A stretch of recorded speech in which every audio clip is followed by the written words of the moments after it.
Hi everybody, it's Steve Olson. It is October 10th, 2016, and I am sitting here in Wisconsin, and we are having a red halo day today. That was one of the first photographs that I showed in the montage in the beginning. Here we're looking at one of those Swiss cams again, and we're getting that very, very bright red look at whatever is up there, and then we're also seeing from the United States some very strangely lit clouds in the purple range, things like that. So very interesting weekend in terms of inputs from you guys. And by the way, all you subscribers that are sending us stuff, man, awesome. Thank you. Great job, everybody.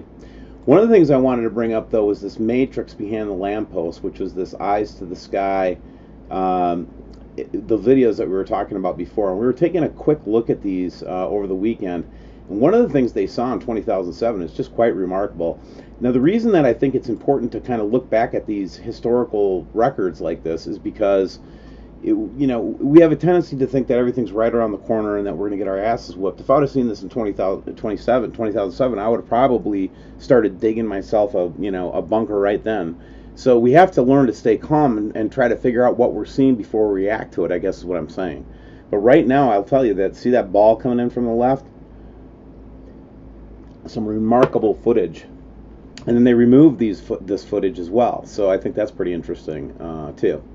But again, this is just more of the kind of this ball going around. I encourage you to go back and look at this. I'll leave the link below, but we have all kinds of footage from like it's a history lesson on what we were seeing from these satellites. And we were seeing the big electrical burst in 2007, just like what we were seeing Yellow Rose from Texas talking about, right? And again, I mean, it's going back in history for longer than what a lot of people want to know. You know what I mean? Want to think about. Now check this one out, man. 2007. What is that? You know what I'm saying? So go check that video out, and let's check out some other photographs that we've got from all over the world. Let's start with this little round here from the FAA cams. This one is from Eagle Southeast. And what I want you to notice about this as I kind of roll through this big bright light is that light there. It goes off. But look at the shape of that lens flare, man.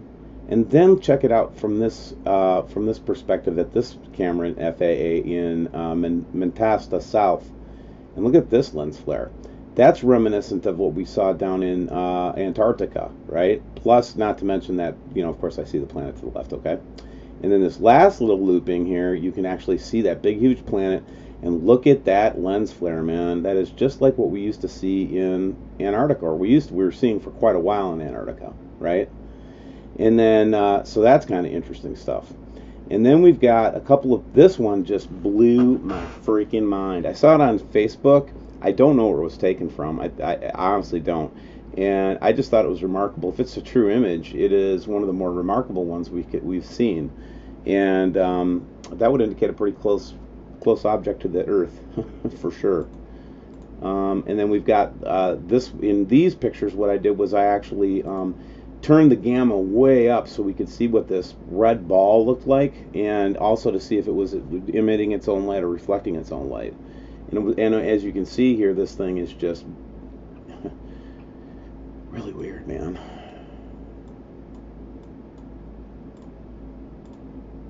Look at all the shape in it and all the orb stuff in it and everything like that. It's just very planetary looking. Again, Alaska showing us a lot of really interesting and intriguing stuff.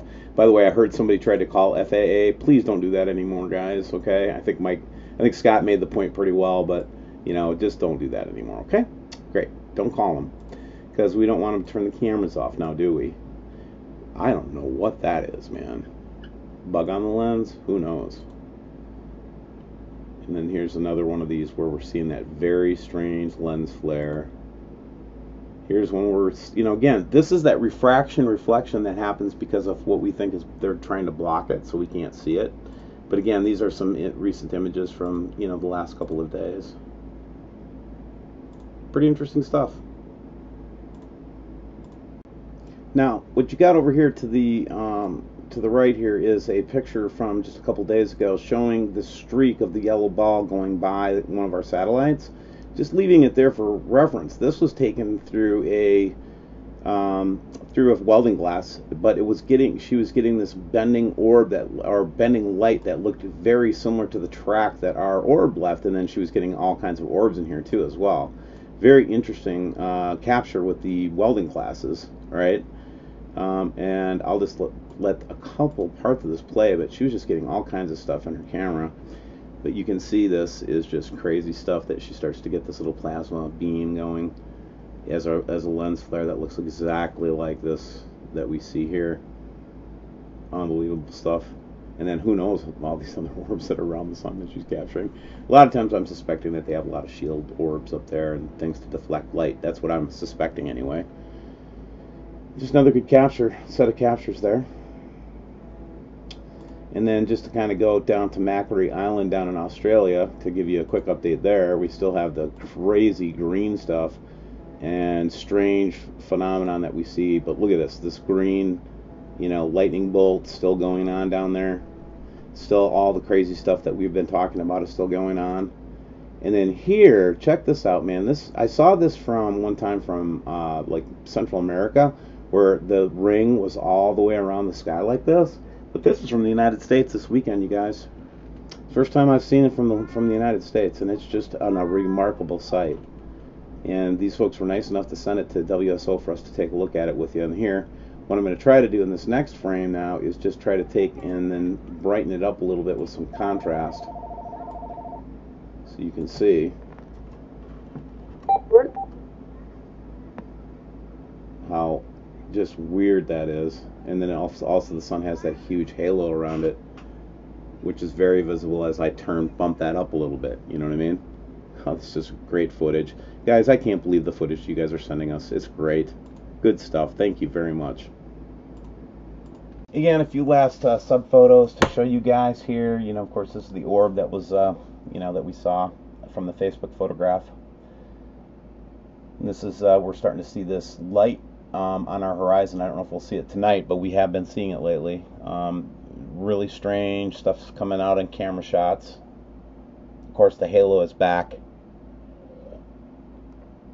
And then we got all kinds of other stuff too. But a lot of people ask me, Steve, how do you hold your head together, man, with all these crazy things, with car bombs, going off and people going off the air and everything. And what I will tell you is this is the reason why it seems like I'm so stable, okay? And I'm going to read you a scripture from Matthew 7:24, and it says, build your house on the rock. And this is Jesus speaking, Yeshua talking, okay? Everyone who hears these words of mine and does them will be like a wise man who built his house on the rock.